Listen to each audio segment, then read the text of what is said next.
Selamat pagi, Bapak, Ibu, Saudara sekalian yang kami kasih dalam Tuhan Yesus Kristus. Selamat berjumpa kembali dengan saya, Hari Lee, Gembala Sidang Restoration Christian Church di Los Angeles. Pagi hari ini, hari Minggu tanggal 21 Agustus, kita akan membahas topik yang berjudul Injil yang menyelamatkan, yang akan kita ambil dari Roma pasal yang pertama, ayat 16 dan 17. Mari kita berdoa terlebih dahulu. Maha besar Engkau Tuhan, Maha pemurah, Maha pengasih, Maha penyayang, berlimpah kasih setiamu di dalam kehidupan kami Tuhan. Kami terima kasih kebenaran firman-Mu yang akan kami kupas minggu pagi hari ini, yang pasti memerdekakan kami. Tuntun kami Tuhan, agar kami mengerti dan kami dapat menjadi pelaku kebenaran firman-Mu. Kami berserah dan menerima kebenaran firman-Mu dengan hati penuh, dengan ucapan syukur dan terima kasih di dalam nama Tuhan Yesus. Haleluya. Amin. Baik, Bapak Ibu Saudara sekalian, mari kita buka Alkitab kita kepada kitab Roma, pasal yang pertama, ayat 16 dan 17, yang nanti akan kita bandingkan dengan New King James Version dari bahasa Inggrisnya, sehingga kita dapat melihat perbedaan terjemahannya di dalam ini dari bahasa aslinya. Lebih mirip kepada New King James Version. Oke. Saya bacakan bagi kita sekalian. Roma 1 ayat 16 dan 17. Ayat 16. Sebab aku mempunyai keyakinan yang kokoh dalam Injil. Karena Injil adalah kekuatan Allah yang menyelamatkan setiap orang yang percaya. Pertama-tama orang Yahudi, tetapi juga orang Yunani. Ayat 17. Sebab di dalamnya, artinya di dalam Injil, nyata kebenaran Allah yang bertolak dari iman dan memimpin kepada iman. Seperti ada tertulis, orang benar akan hidup oleh iman.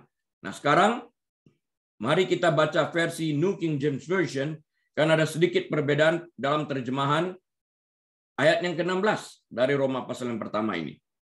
Saya bacakan kedua ayat ini. For I am not ashamed of the gospel of Christ, for it is the power of God to salvation for everyone who believes, for the Jew first and also for the Greek. 17. For in it the righteousness of God is revealed from faith to faith, as it is written, the just shall live by faith.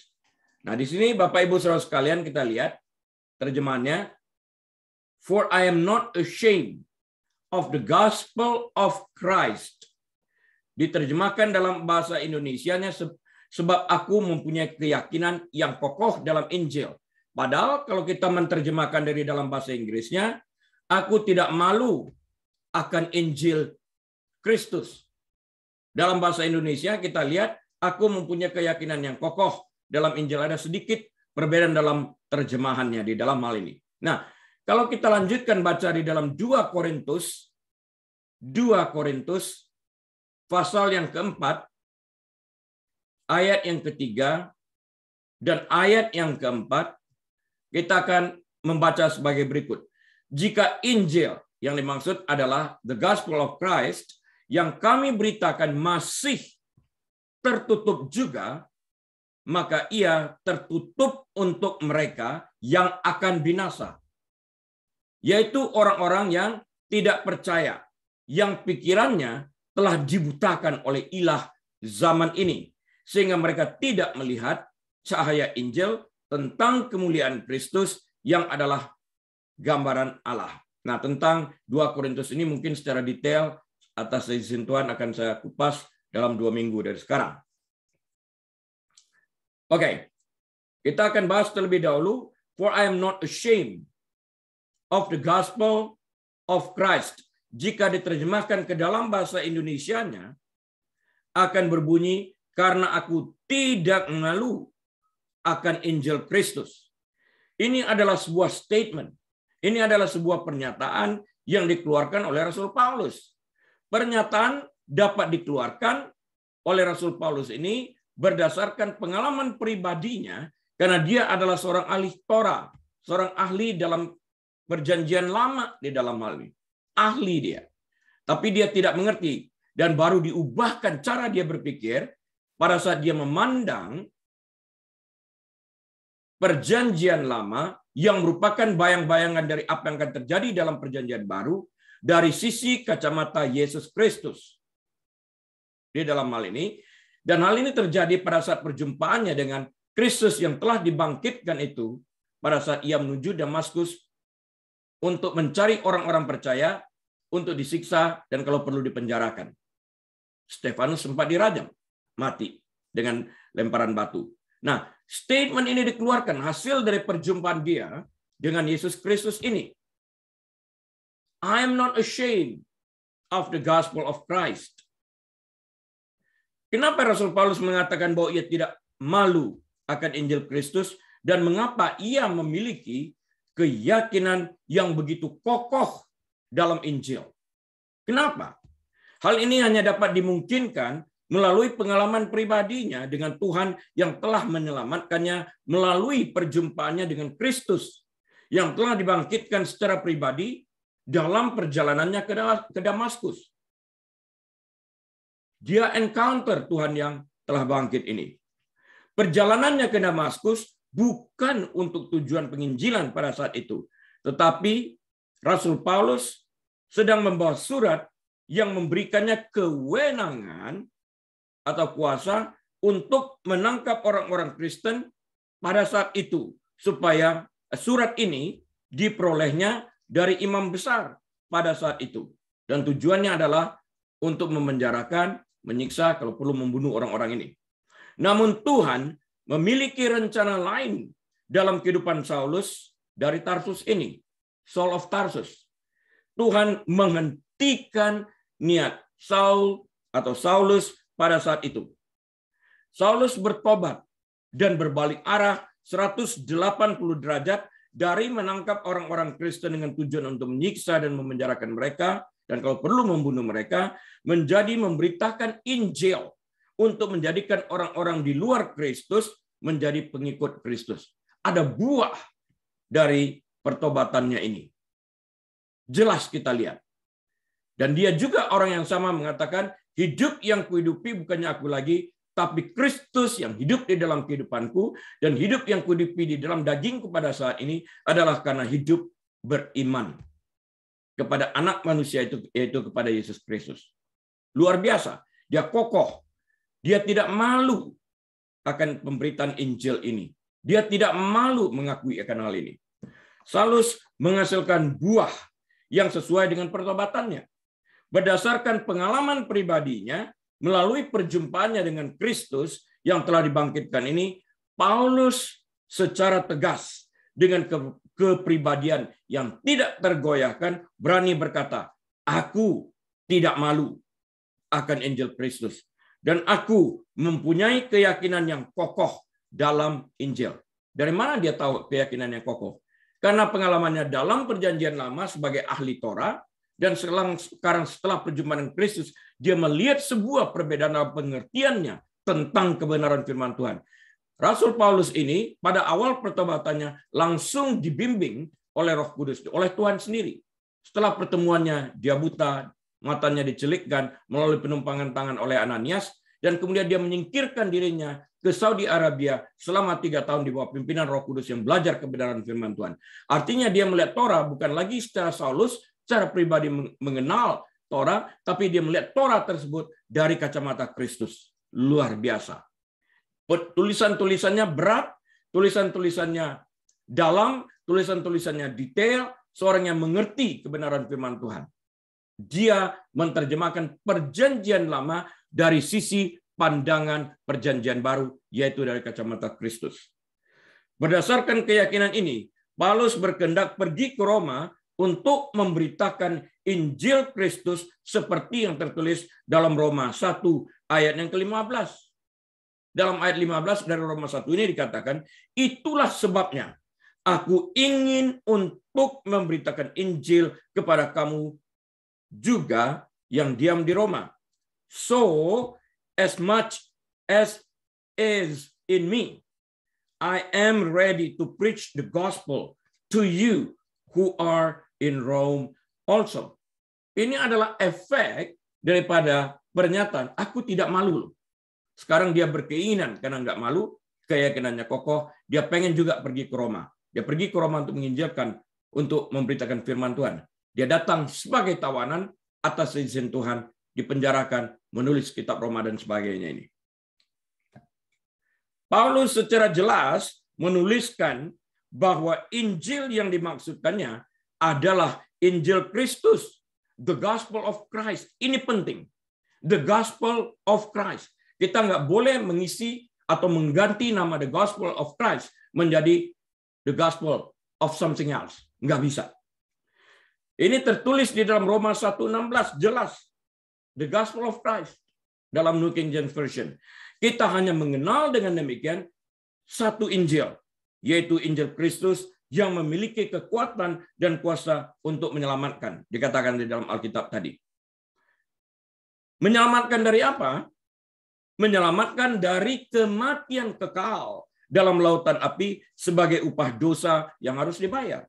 Disinilah letak kekuatan Injil Kristus itu yang merupakan kabar baik, good news, bagi setiap orang berdosa yang mendengarkannya. Ini kabar baik nih. Kamu nggak usah masuk neraka. Kamu dapat dibebaskan. Inilah Injil Kristus yang kami beritakan itu. Karena di dalam Injil Kristus terdapat kuasa yang menyelamatkan, yang dilakukan oleh Kristus itu sendiri. Perbuatan baiknya di kayu salib. Mati untuk menebus dosa orang yang percaya kepadanya.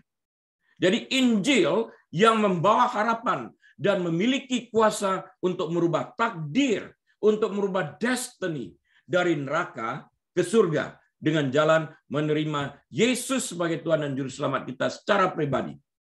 Artinya percaya dengan segenap hati kita akan apa yang Yesus kerjakan di kayu salib, percaya dia mati, percaya dia bangkit, percaya dia naik ke surga, percaya dia akan kembali lagi dengan segenap hati.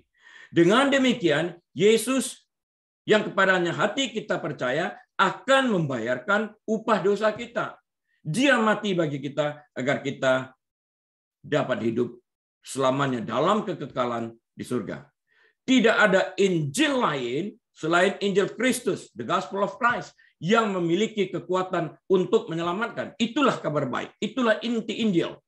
Injil kemakmuran yang sering didengungkan, prosperity gospel, dengar namanya itu, prosperity gospel. Prosperity gospel is not the gospel of Christ.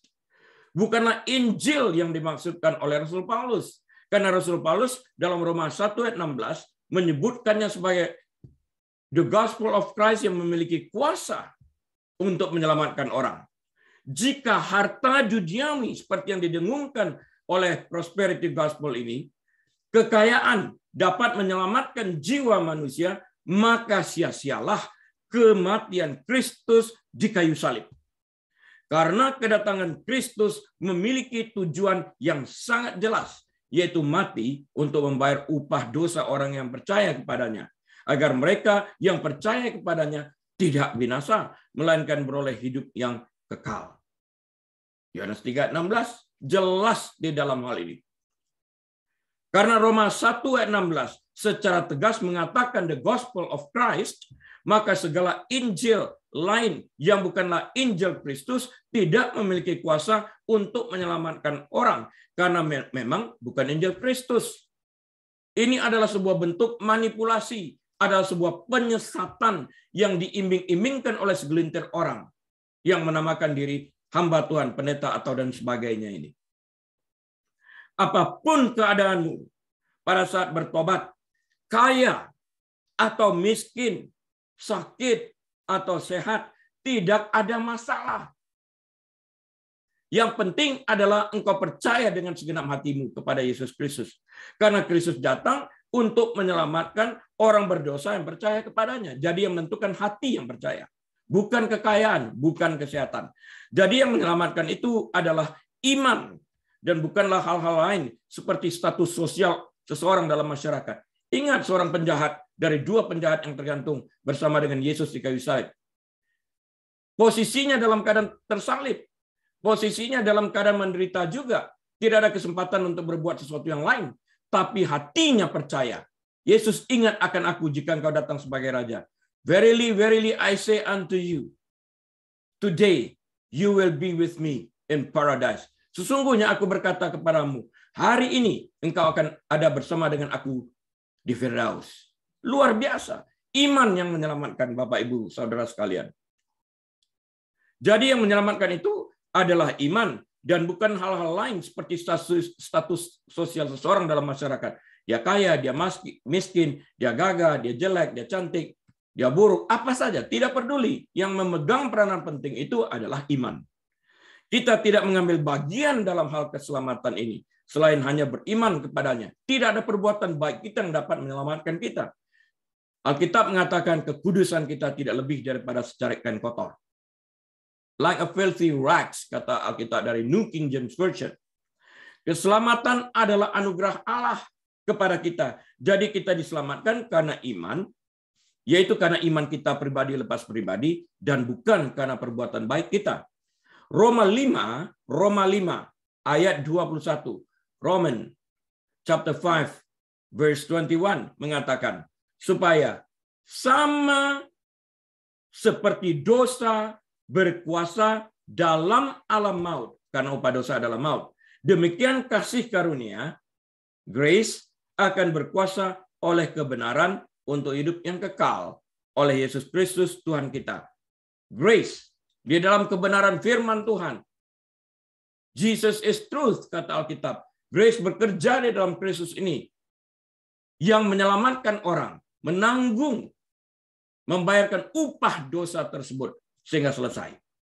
Keselamatan kita datang sebagai karunia dari kasih karunia Allah, tetapi hanya dapat diterima oleh tanggapan manusia melalui iman. Kita harus menerima tawaran anugerah ini dengan iman, bukan dengan hal-hal yang lain.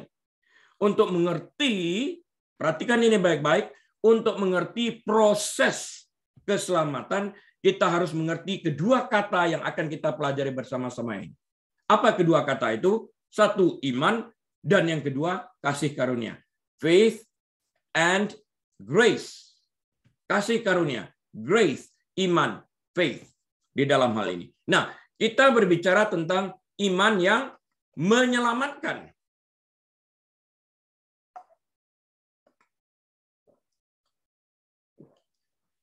Iman kepada Yesus Kristus adalah satu-satunya syarat yang diminta Allah Bapa untuk keselamatan.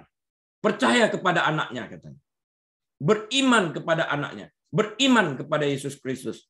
Iman bukan saja, saya ulang, iman bukan saja suatu pengakuan tentang Kristus, tetapi juga suatu tindakan yang terbit dari hati orang percaya yang ingin mengikut Kristus sebagai Tuhan dan Juru Selamat. Ikut artinya berada bersama-sama dengan Dia.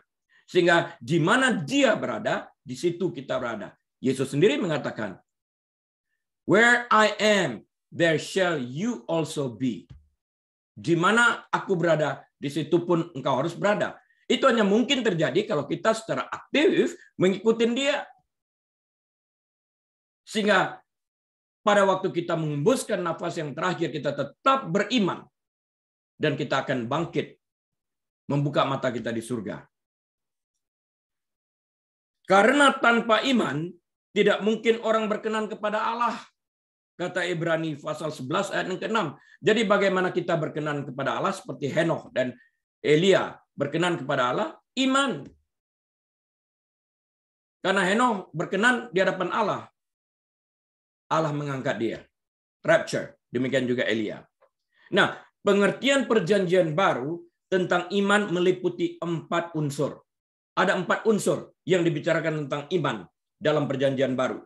Yang pertama, iman berarti percaya dengan sungguh-sungguh dengan segenap hati kita kepada Kristus yang tersalib dan bangkit sebagai Tuhan dan Juru Selamat pribadi kita. Dan kita percaya dia naik ke surga, duduk di sebelah kanan Bapa, dan akan kembali mengadili orang hidup dan mati. Kita percayakan itu. Hal ini meliputi percaya dengan sepenuh hati, menyerahkan seluruh kehendak kita dan mengabdikan diri secara mutlak kepada Yesus Kristus sebagaimana dia dinyatakan dalam perjanjian baru. Artinya hanya beriman kepada Yesus, bukan Yesus tambah sesuatu yang lain. Nggak ada. Only Jesus, hanya Yesus. Not Jesus plus something else. No, only Jesus. Yang kedua, iman meliputi pertobatan. Tadi iman berarti percaya dengan sungguh-sungguh kepada Kristus ya. Yang kedua, iman meliputi pertobatan, yaitu berbalik dari dosa dengan penyesalan yang mendalam dan berbalik kepada Allah melalui Kristus. Jadi bukan hanya percaya kepada Yesus, beriman, pada waktu kita beriman percaya, kita harus bersedia meninggalkan dosa-dosa kita dan menghasilkan buah pertobatan.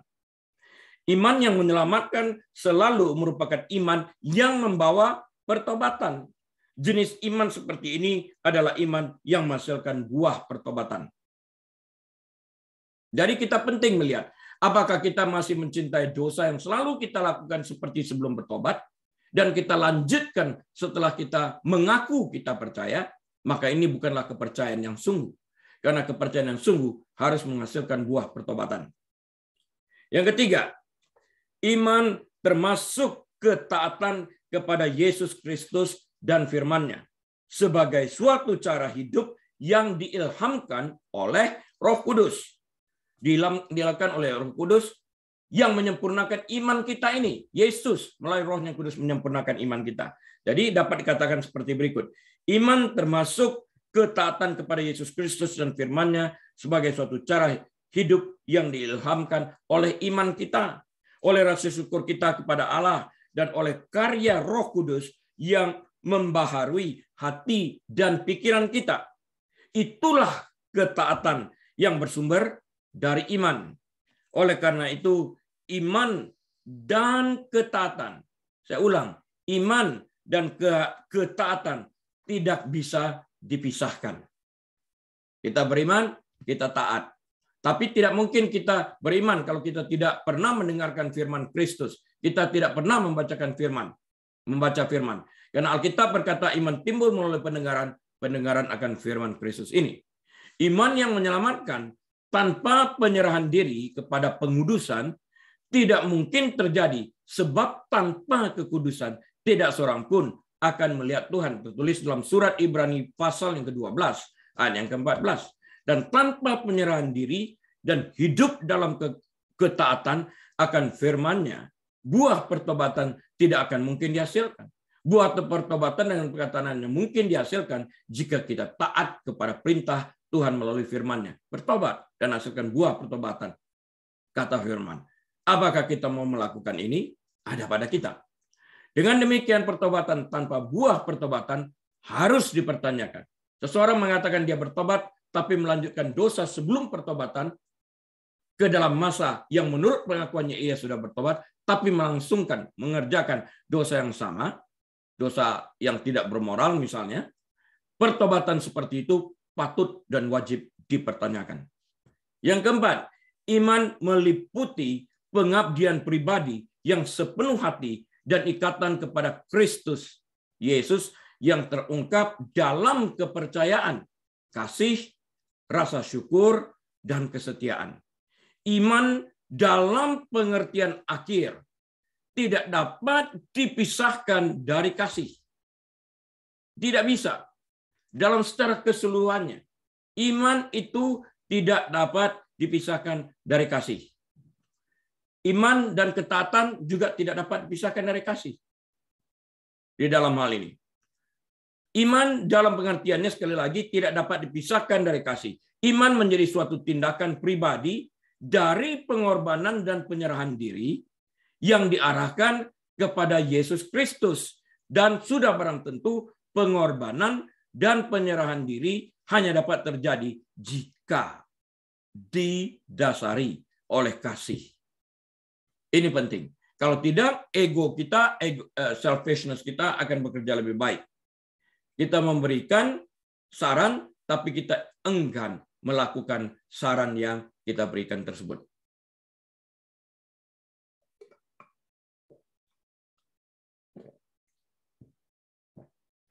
Beriman kepada Yesus Kristus sebagai Tuhan dan Juru Selamat adalah tindakan sesaat, artinya momentary action pada waktu itu.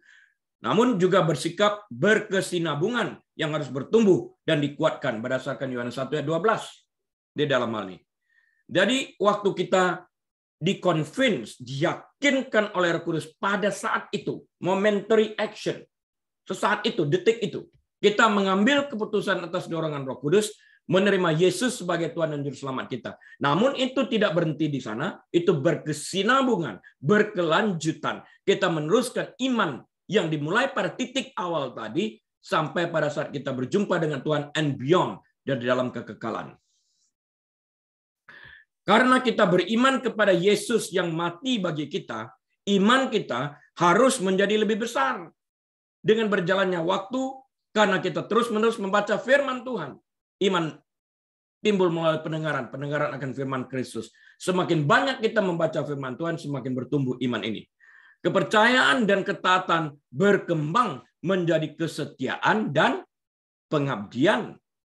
Kesetiaan dan pengabdian berkembang menjadi suatu perasaan ikatan pribadi yang kuat kepada Tuhan Yesus. Demikian juga dengan kasih terhadap Tuhan Yesus Kristus akan berkembang dan bertumbuh. Nah, semuanya ini datang melalui titik awal kepercayaan tadi, dan kemudian taat, dan akibat daripada ini timbul kesetiaan, dan kesetiaan menghasilkan pengabdian. Kita mau berkorban di dalam hal ini. Kesetiaan, pengabdian, dan pengabdian kemudian berkembang menjadi suatu perasaan ikatan pribadi yang kuat kepada Tuhan. Kita mau melayani Dia. Kita terikat dengan Dia. Kita tidak dapat memisahkan diri kita daripada kasih yang sempurna ini. Allah adalah kasih. Iman kepada Kristus ini membawa kita ke dalam suatu hubungan baru dengan Allah dan membebaskan kita dari murkanya. Ya, karena kita nikmat. Melalui iman ini dapat menikmati kehidupan surgawi. Yesus yang berjanji, Dia menyediakan tempat bagi setiap kita yang percaya kepadanya. Melalui hubungan baru ini, kita mati terhadap dosa. We are dead in sin. Tadinya, sebelum bertobat, menjadi we are dead to sin setelah bertobat. Melalui iman, we are dead to sin. Sebelum bertobat, we are dead in sin.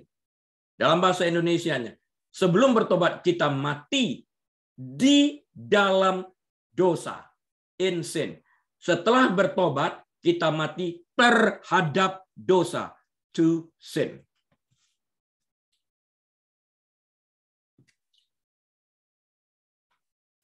Sekarang yang kedua, yang pertama tadi dua hal yang harus kita perhatikan, dua kata yang harus kita perhatikan. Saya katakan tadi adalah iman dan kasih karunia, iman yang menyelamatkan itu. Yang kedua, yang kita baca, yang ingin kita bahas adalah kasih karunia, iman dan kasih karunia yang penting untuk mengerti tentang keselamatan itu. Nah, kasih karunia dalam Perjanjian Lama, Allah menyatakan dirinya sebagai Allah kasih karunia dan kemurahan.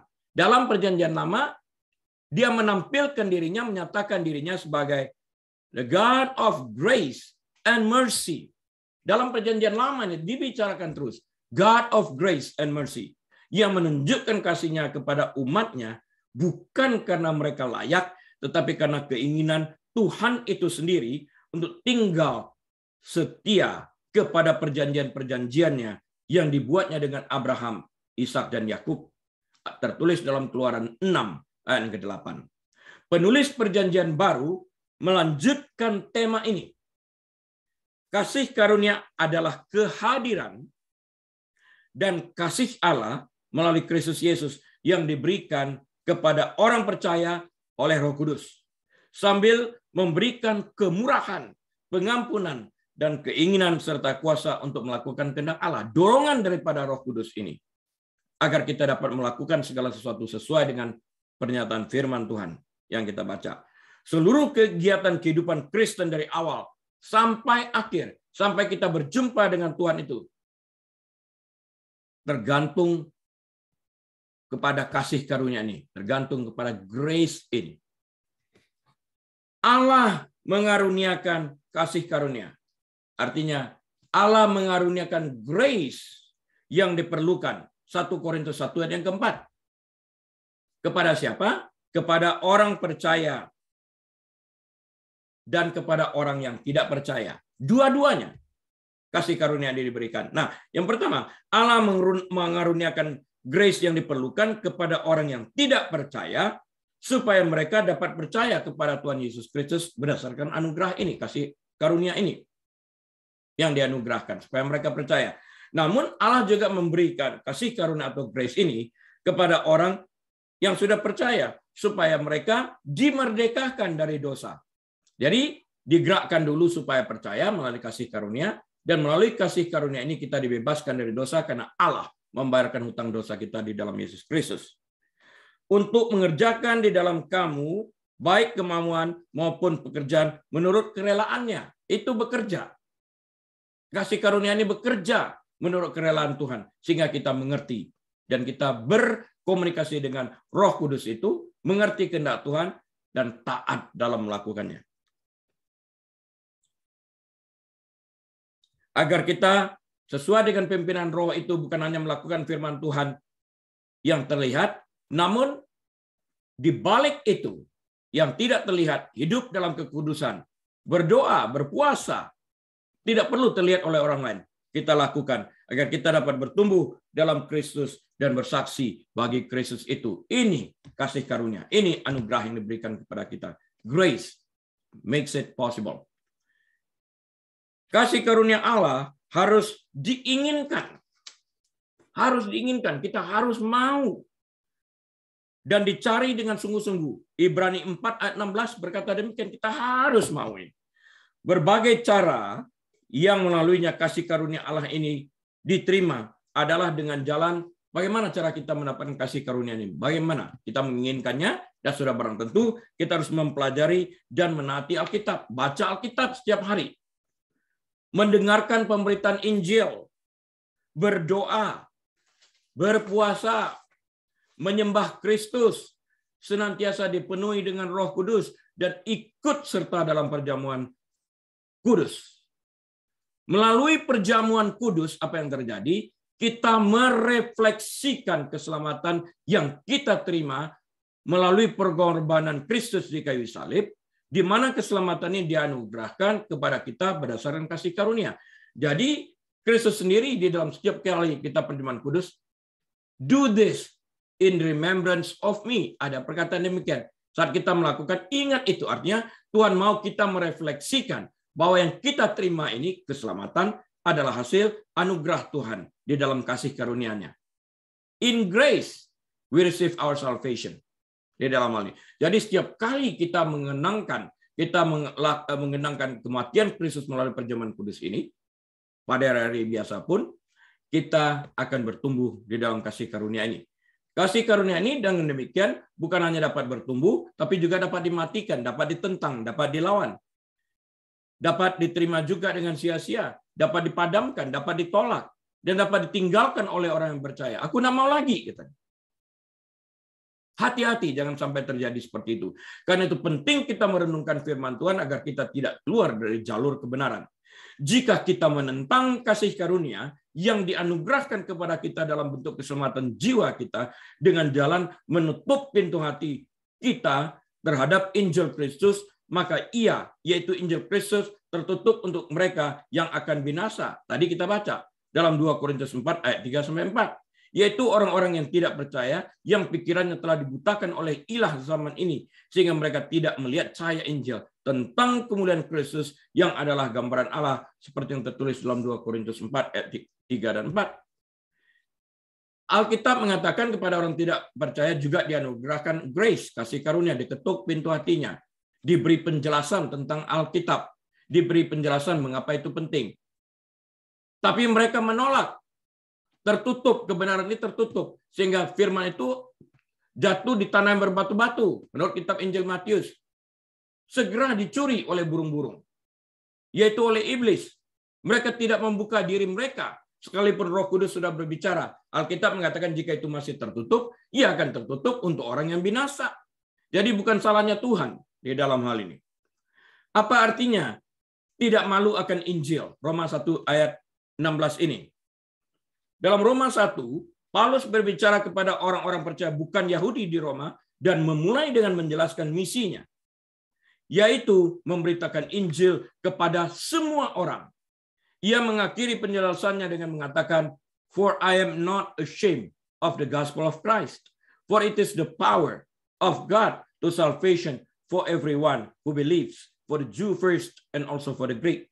For in it the righteousness of God is revealed from faith to faith, as it is written, the just shall live by faith." Kita kutip tadi. Terjemahan bahasa Indonesia pun dikatakan, sebab aku mempunyai keyakinan yang kokoh dalam Injil. Karena Injil adalah kekuatan Allah yang menyelamatkan setiap orang percaya, pertama-tama orang Yahudi, tetapi juga orang Yunani.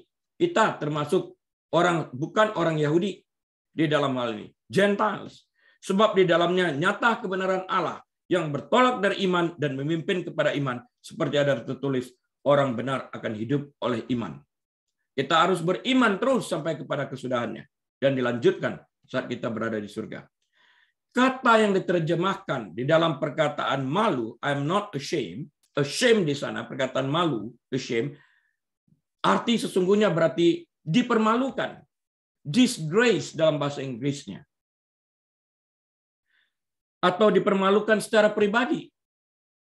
Seseorang yang malu dengan cara ini adalah seseorang yang kehilangan rasa percaya dirinya karena salah menaruh kepercayaan. Ia mempercayai sesuatu dan sesuatu itu mengecewakannya. Aduh, salah kaprah ini kita katakan. Aku terlanjur percaya kepada Injil. Ternyata aku dipermalukan. Injil itu tidak menunjukkan kuasanya. Tapi bukan demikian. Rasul Paulus secara jelas mengatakan, I'm not ashamed of the gospel of Jesus Christ. Artinya, aku menempatkan kepercayaanku pada sesuatu yang benar, bukan kepada sesuatu yang salah, karena Injil ini tidak pernah mempermalukan aku. Artinya pribadiku tidak pernah digoncangkan. Karena itulah dia mengatakan, aku memiliki keyakinan yang kokoh, tidak akan goncang dalam Injil ini. Karena dia mengerti perjanjian lama, Torah, dia sekarang melihat dari sisi perjanjian baru. Perjanjian lama adalah bayang-bayangan dari apa yang akan terjadi dalam perjanjian baru. Perjanjian baru adalah realitasnya, realita yang terjadi. Karena itu kita harus melihat perjanjian lama dari kacamata perjanjian baru, dari sisi kacamata Tuhan, realitasnya seperti gini. Kata itu, malu ini, merujuk pada penghinaan atau dipermalukan ini. Merujuk pada penghinaan karena membentuk aliansi yang salah. Jadi ketika Paulus mengatakan bahwa dia tidak malu dengan Injil, dia mengatakan bahwa kepercayaannya pada Injil tidak salah tempat. Sudah benar ini. Keyakinanku kokoh banget ini. Aku nggak salah. Ini benar. Tidak ada aib dalam menyatakannya. Tidak ada kesalahan dalam menyatanya. Karena itulah kepercayaannya menjadi kokoh dan teguh. Firm and assertive di dalam hal ini. Paulus telah memberikan hidupnya untuk mewartakan kebenaran yang Yesus sendiri telah nyatakan kepadanya. Percayakan kepadanya. Karena itulah dia berkata kepada Ananias, ia akan menjadi alat di tanganku untuk memberitakan Injil kepada kaum Gentiles, kepada orang bukan Yahudi. Dia menjelaskan kepada orang-orang Romawi mengapa dia tidak percaya bahwa dia telah salah mengidentifikasi diri dengan Yesus. Artinya, ia mengatakan, ia yakin bahwa identifikasinya ada di dalam Yesus dan bahwa hidup yang ia hidupi saat ini bukanlah dia lagi, tapi Kristus yang hidup di dalamnya. Dan mengapa mewartakan Injil adalah pekerjaan yang dilakukannya dalam kehidupannya dengan penuh sukacita. It is no longer I who live, but Christ lives in me. Keyakinannya begitu kokoh. Dia nggak malu. Dia katakan, aku nggak salah kaprah kok. Aku nggak salah menempatkan kepercayaanku kepada Injil ini. No. I'm telling you. Itu yang dikatakan Rasul Paulus. I'm so convinced. Kalau tidak, percumalah atau sia-sialah kepercayaan ini, katanya. Pengertian Injil, pengertian ini, dipermalukan ini atau disgrace ini tadi, ashamed of the gospel ini tadi, pengertian ini juga berlaku bagi kita sekalian yang hidup pada hari ini. Sama seperti Paulus menaruh kepercayaan sepenuhnya kepada Injil Kristus, kita juga bisa. Kita wajib sebagai orang Kristen berkata, I am not ashamed of the gospel of Christ. Itu dibuktikan oleh perilaku kita di dalam dunia yang sempit, di dalam keluarga kita, di tengah-tengah anggota keluarga yang tidak percaya, di tengah-tengah kantor kita yang tidak percaya, orang menyaksikan perilaku kita di dalam hal ini. Setiakah kita di dalam hal ini? Kita dapat menyatakan dengan berani kebenaran-kebenaran yang telah Allah nyatakan dalam firman-Nya tanpa rasa takut bahwa kepercayaan kita salah tempat. Setiap orang yang percaya kepadanya tidak akan dipermalukan. Lihat juga dalam Roma 10 ayat yang ke-11 di dalam ini. Jangan sampai kita berkata, ya tempat pekerjaan bukan tempat pewartaan firman. Tempat pewartaan firman adalah gereja. Bukan seperti itu. Tingkah laku kita itu merupakan firman yang berjalan. Kita dapat beristirahat dalam pengetahuan bahwa Roh Kudus yang mengilhami tulisan-tulisan kitab suci tidak pernah berubah. Alkitab sama. Firman Tuhan tetap kekal selama-lamanya. Dari awal sampai akhir. Selama-lamanya. Langit bumi berlalu, kata firman Tuhan. Firmanku kekal. Apa yang benar ribuan tahun yang lalu masih benar dan tetap benar pada hari ini dan sampai selama-lamanya. Tawaran keselamatan yang diberikan kepada orang-orang di abad pertama masih terbuka bagi kita pada hari ini. Dapat dilihat dalam Kisah Para Rasul 2 ayat 39. Kitab Injil Yohanes pasal yang ke-17 ayat yang ke-20. Hidup tanpa rasa malu akan Injil berarti kita bersedia memberitakannya. Tetapi itu juga berarti kita menerapkan kebenaran firman Tuhan ini di dalam kehidupan kita dan menunjukkan bahwa kita mempercayainya. Kalau kita masih hidup di dalam dosa yang kita lakukan sebelum bertobat, itu berarti kita tidak mempercayai firman Tuhan. Pilihan hidup Paulus mendukung pesannya. Dia tidak mengkhotbahkan satu hal dan menghidupi yang lain. Sebaliknya, Paulus menghidupi apa yang diberitakannya. Kita malu akan Injil ketika kita membiarkan dosa dalam hidup kita tidak terkendali. Matius 3 ayat 8 mengatakan, jadi hasilkanlah buah yang sesuai dengan pertobatanmu. Jika tidak terjadi, berarti engkau belum bertobat. Ketika kita menuruti nafsu keduniawian dan keinginan duniawi atau secara terang-terangan tidak mematuhi standar-standar kitab suci, kita menunjukkan bahwa kita kurang percaya dalam area-area tertentu. Kurang percaya diri pada pesan kita sendiri. Kita dapat mengatakan kepada orang sesuatu yang lain, namun kita mengerjakan hal yang lain. Ketika kita berjalan menurut nasihat orang fasik, itu ada dalam Mazmur 1 semuanya ini.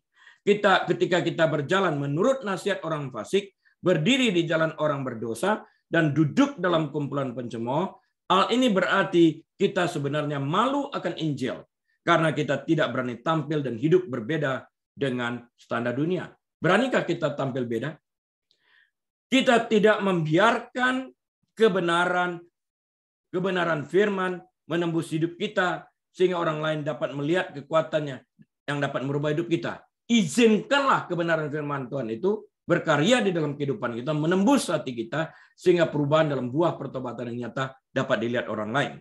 Hidup tanpa rasa malu akan Injil berarti bahwa kita seperti Paulus membiarkan Injil mendominasi hidup kita sehingga setiap orang yang berada dalam lingkungan di mana kita berada dapat melihat secara jelas dampak Kristus dalam kehidupan kita melalui perubahan hidup kita yang dapat mereka saksikan secara langsung. Kisah Para Rasul 4 ayat 13.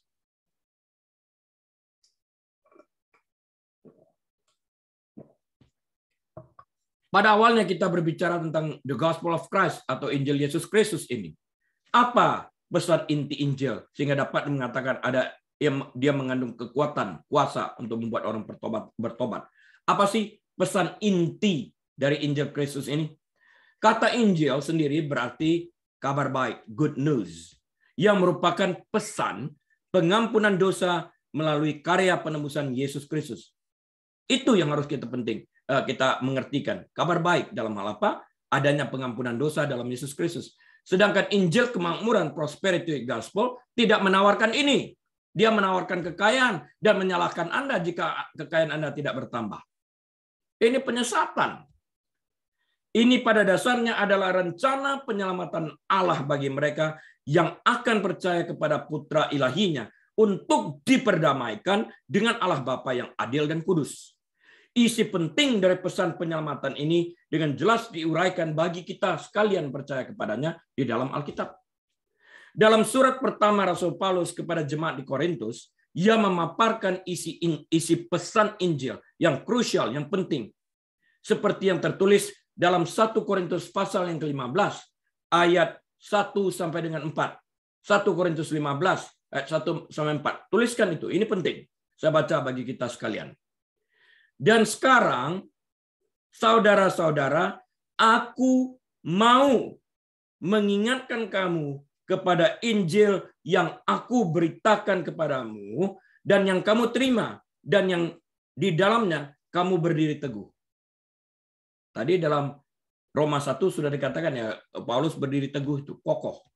Yang kedua, oleh Injil itu kamu diselamatkan asal kamu teguh berpegang padanya seperti yang telah kuberitakan kepadamu, kecuali kalau kamu telah sia-sia menjadi percaya.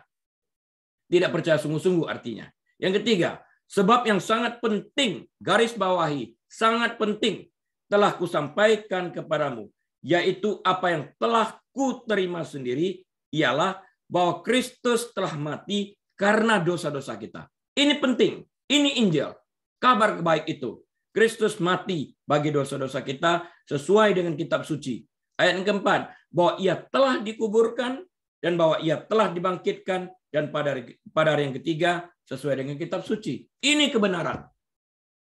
Ini kabar baik itu. Ini Injil Kristus itu. Jangan sampaikan Injil lain. Paulus mengatakan, we preach Christ and Him crucified. Kami memberitakan Kristus dan Dia yang tersalibkan ini. Jangan iming-imingkan dengan Injil kemakmuran. Itu bukan Injil seperti Injil Kristus yang dikatakan Paulus. Kita harus menginjilkan kabar baik yang membawakan keselamatan. Dalam perikop ini, kita melihat 3 elemen penting dari pesan Injil. Dari 1 Korintus 15 ayat 1-4 ini ada 3 elemen yang dapat kita tarik. Yang pertama, frasa telah mati karena dosa-dosa kita. Yang terakhir, telah mati karena dosa-dosa kita. Dalam ayat 3 tadi dikatakan ya, dari 1 Korintus 15. Telah mati karena dosa-dosa kita sangat penting. Upah dosa maut, dia mati menggantikan kita. Seperti yang dikatakan Roma 3:23 kepada kita, karena semua orang telah berbuat dosa, tidak ada yang tidak, dan telah kehilangan kemuliaan Allah. Realitas dosa perlu diakui oleh semua orang yang mendekati tahta Allah untuk keselamatan. Seorang pendosa harus mengakui keputusasaan kesalahannya di hadapan Allah agar pengampunan terjadi. Dan dia harus memahami bahwa upah dosa adalah maut. Roma 6 ayat 23. Tanpa kebenaran dasar ini, tidak ada perjanjian Injil yang lengkap. Roma 3:23, semua orang telah kehilangan kemuliaan Allah, semua orang telah berdosa. Jangan sampai ada orang mengatakan, seumur hidupku aku belum pernah berdosa, kecuali dosa yang kuwarisi dari dosa Adam. Loh, kalau Anda benar-benar tidak pernah berdosa, hanya dosa Adam yang kau warisi, engkau tidak pernah masuk neraka. Karena dosa Adam ini tidak membawa engkau ke dalam neraka. Yang membawa engkau ke dalam neraka adalah dosa yang kau lakukan setelah itu. Itu dia. Engkau bertanggung jawab terhadap kesalahanmu. Upah dosamu adalah maut. Bukan upah dosa Adam yang kau tanggung. Upah dosamu yang kau lakukan sendiri adalah maut. Kematian. Engkau dikirim ke lake of fire. Elemen yang kedua yang kita pelajari dari 1 Korintus 15 ayat 1-4 tadi. Yang pertama, telah mati bagi dosa-dosa kita. Yang kedua, pribadi dan karya Kristus merupakan komponen yang tidak pernah dapat terpisahkan dari Injil. Nggak bisa. Yesus itu pokok penting. Yesus adalah Allah, Kolose 2 ayat 9. Dan juga manusia 100%, Yohanes 1 ayat 14. Jangan dipisahkan ini. Dia 100% Allah, dia 100% manusia. Oh, kalau gitu surga kosong. Tidak. Surga tidak kosong.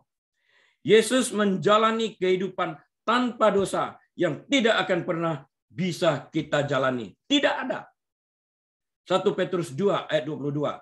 Dan karena itu, dia adalah satu-satunya yang bisa mati sebagai pengganti kematian bagi orang berdosa. Karena dia sempurna. Dosa terhadap Tuhan yang tidak terbatas. Dengar baik-baik. Dosa terhadap Tuhan yang tidak terbatas membutuhkan pengorbanan yang tidak terbatas.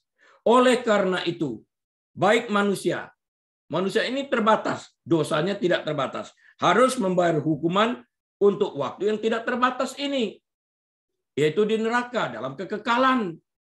Atau Kristus yang tidak terbatas harus membayar upah dosa itu satu kali selamanya. Yesus naik ke kayu salib untuk membayar hutang dosa kita kepada Allah. Jadi Yesus naik ke kayu salib untuk membayar hutang kita kepada Allah atas dosa kita ini. Dan mereka yang ditebus oleh pengorbanannya akan mewarisi kerajaan Allah sebagai anak-anaknya. Yohanes 1 ayat 12. Elemen yang ketiga dari 1 Korintus 15 ayat 1-4. Kebangkitan Kristus adalah elemen penting lainnya. Elemen penting dari Injil. Kebangkitan adalah bukti kuasa Allah. Hanya Dia yang menciptakan kehidupan yang dapat membangkitkannya setelah kematian. Jadi orang mati dapat dibangkitkan lagi. Hanya Dia yang dapat membalikkan kengerian kematian itu sendiri. Dan hanya Dia yang dapat menghilangkan sengat kematian dan kemenangan kubur. Dapat dibaca juga dalam 1 Korintus 15 ayat 54 dan 55. Lebih jauh, tidak semua agama lain tidak semua agama lain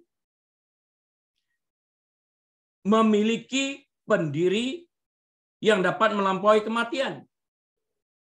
Hanya pendiri agama Kristen, yaitu Yesus Kristus sendiri, yang memiliki pendiri yang melampaui kematian dan yang berjanji bahwa para pengikutnya akan melakukan hal yang sama. Artinya kita semua juga akan dibangkitkan pada saatnya. Semua agama lain didirikan oleh manusia dan nabi yang ujungnya adalah kuburan dan tidak pernah bangkit untuk hidup selamanya. Yesus sebagai pendiri agama Kristen ini, Yohanes 3:16, bangkit dan hidup selamanya dan tidak pernah mati-mati lagi. Karena itu kita yang mati di dalam Tuhan Yesus akan dibangkitkan kembali. Akhirnya, Kristus menawarkan keselamatannya sebagai pemberian cuma-cuma yang hanya dapat diterima dengan iman, terlepas dari perbuatan atau jasa apapun di pihak kita. Seperti yang dikatakan Rasul Paulus kepada kita dalam Roma 1 ayat 16, sebab aku mempunyai keyakinan yang kokoh dalam Injil, karena Injil adalah kekuatan Allah yang menyelamatkan setiap orang yang percaya. Pertama orang Yahudi, tetapi juga orang Yunani, termasuk kita yang bukan orang Yahudi. Selain itu, Rasul Paulus juga mengatakan dalam Roma 10 ayat 9 dan 10, sebab jika kamu mengaku dengan mulutmu, jika artinya kondisi, jika kamu mengaku dengan mulutmu bahwa Yesus adalah Tuhan dan percaya dalam hatimu. Jadi pengakuan dengan mulut yang disertai dengan percaya dalam hati bahwa Allah telah membangkitkan Dia dari antara orang mati, maka kamu akan diselamatkan. Ini iman. Karena dengan hati orang percaya dan dibenarkan, dan dengan mulut orang mengaku dan diselamatkan. Dia mengakui apa yang dipercayainya. Ketiga hal yang baru saja kita kupas ini adalah elemen penting dari Injil. Dosa semua orang, kematian Kristus di kayu salib untuk membayar upah dosa-dosa itu, kebangkitan Kristus untuk memberikan hidup yang kekal bagi mereka yang mengikuti Dia, dan tawaran hadiah keselamatan berdasarkan iman untuk semua orang percaya kepadanya. Jika Injil yang merupakan kabar baik ini telah diberitakan, namun kabar baik ini masih tertutup juga di telinga orang yang mendengarkannya, maka ia tertutup untuk mereka yang akan binasa, yaitu orang-orang yang tidak percaya, yang pikirannya telah dibutakan oleh ilah zaman ini, sehingga mereka tidak dapat melihat cahaya Injil tentang kemuliaan Allah yang adalah gambaran Allah. Rasul Paulus sesuai pembahasan awal khotbah hari ini memiliki keyakinan yang kokoh dalam Injil. Keyakinan Injil mewakili keyakinan yang kokoh akan Injil ini, bahwa itu adalah kekuatan Allah untuk menyelamatkan setiap orang yang percaya kepadanya. Pertama-tama orang Yahudi dan juga orang-orang lainnya, orang Yunani dan sebagainya ini. Ini nyata daripada kebenaran firman Tuhan yang bertolak dari iman dan memimpin kepada iman. Karena orang benar hidup oleh iman itu sendiri. Apakah Injil Yesus Kristus itu? Ini topik terakhir. Kata Injil berarti kabar baik. Dari Injil, Kristus adalah kabar baik tentang kedatangannya untuk membayar upah dosa. Dia datang untuk membayar upah dosa. Karena itu dia lahir dalam bentuk manusia. Agar mati untuk membayar upah dosa ini. Sejak dosa manusia pertama, umat manusia berada di bawah penghukuman Allah. Roma 5:12. Lihat itu di dalam kitab Kejadian apa yang terjadi dengan Adam dan Hawa. Karena setiap orang melanggar hukum Allah yang sempurna dengan melakukan dosa. Setiap orang bersalah. Hukuman untuk kejahatan dosa adalah kematian fisik. Roma 6:23.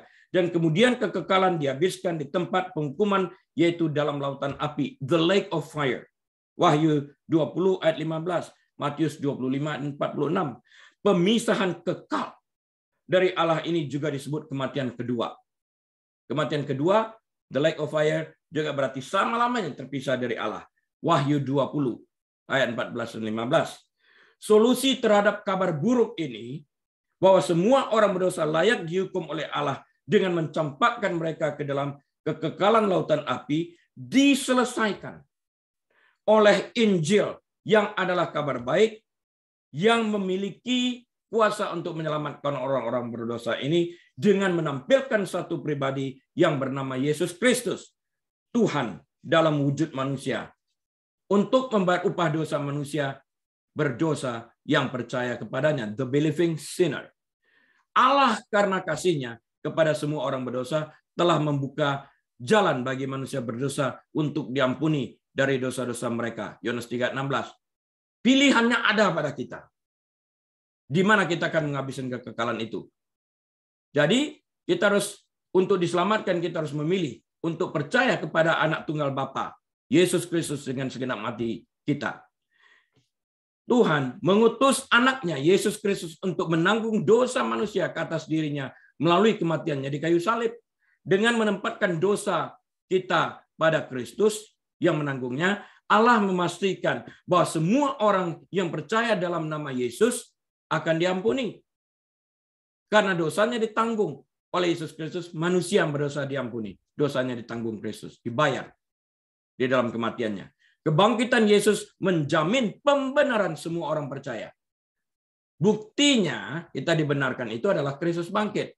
Karena begitu pembayaran upah dosa melalui kematiannya selesai, dia bangkit. Lunas, selesai, dia hidup dalam kemuliaan. Kita dibenarkan. Kita lihat buktinya Yesus bangkit. Alkitab menentukan isi dari pesan Injil seperti yang tertulis dalam 1 Korintus 15 ayat 1-6. Saya kutipkan ini. Dan sekarang saudara-saudara, aku mau mengingatkan kamu kepada Injil yang aku beritakan kepadamu dan yang kamu terima, yang di dalamnya kamu teguh berdiri. Oleh Injil itu kamu diselamatkan, asal kamu teguh berpegang padanya, seperti yang telah kuberitakan kepadamu, kecuali kamu telah sia-sia saja menjadi percaya. Sebab yang sangat penting telah kusampaikan kepadamu, yaitu apa yang telah kuterima sendiri, ialah bahwa Kristus telah mati karena dosa-dosa kita sesuai dengan kitab suci, bahwa ia telah dikuburkan, dan bahwa ia telah dibangkitkan pada hari ketiga sesuai dengan kitab suci, bahwa ia telah menampakkan diri kepada Kefas dan kemudian kepada ke-12 muridnya. Sesudah itu ia menampakkan diri kepada lebih dari 500 saudara sekaligus. Kebanyakan dari mereka masih hidup sampai sekarang. Waktu itu maksudnya ya. Tetapi beberapa di antaranya telah meninggal. Dalam perikop ini, Paulus menekankan hal yang terpenting dan terutama tentang Injil adalah keselamatan yang kita peroleh dalam Yesus Kristus. Pesan Injil mengandung dua fakta sejarah. Keduanya didukung oleh kitab suci, kematian Kristus dan kebangkitannya. Kedua fakta tersebut didukung oleh bukti lain. Kematian Kristus dibuktikan oleh penguburannya dan kebangkitannya dibuktikan oleh para saksi mata. Injil Yesus Kristus adalah kabar baik bahwa Allah menyediakan jalan bagi manusia untuk dibebaskan dari hukuman dosa.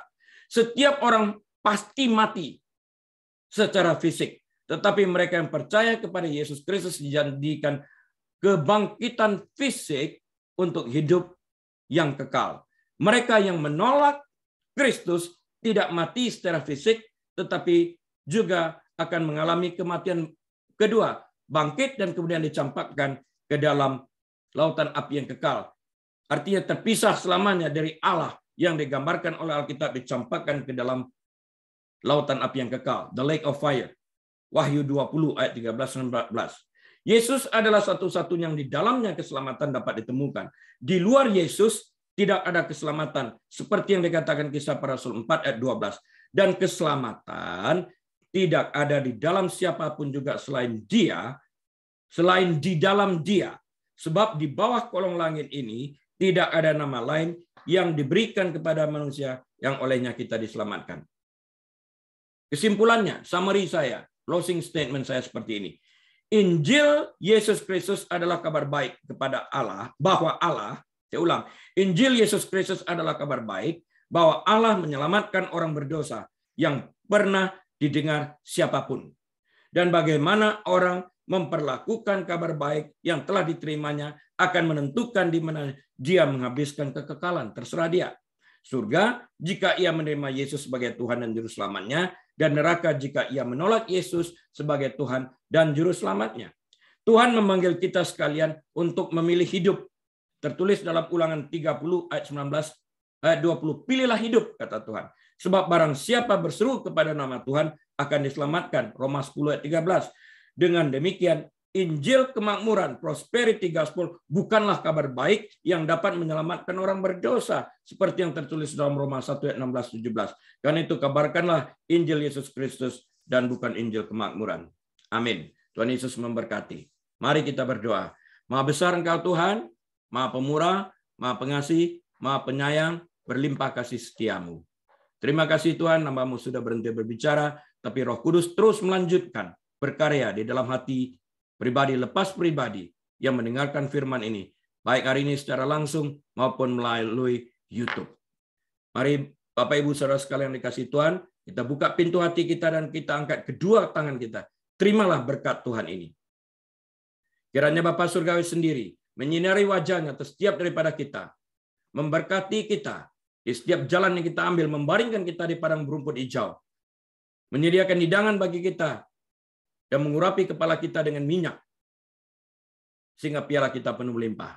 Diberkatilah engkau saat engkau masuk, diberkatilah engkau saat engkau keluar, diberkati bakulmu, diberkati tempat adonanmu, diberkati kandunganmu, diberkati pekerjaanmu, diberkati pelayananmu, diberkati rumah tanggamu, diberkati kesehatanmu. Apa saja yang engkau kerjakan, Tuhan membuat engkau berhasil. Dan kiranya kita dapat membuka lembaran waktu kita ini dengan hikmat marifat daripada Bapa Surgawi, damai sejahtera dari Tuhan Yesus Kristus, dalam persekutuan yang manis dan erat bersama Tuhan Allah Roh Kudus saat ini sampai selama-lamanya. Tuhan Yesus dipermuliakan. Dalam nama Tuhan Yesus kita berdoa. Amin. Baik, Bapak Ibu Saudara sekalian, sampai berjumpa minggu depan atas izin Tuhan. Tetap sehat, jalankan protokol kesehatan. Tuhan Yesus memberkati. Amin. Mohon izin.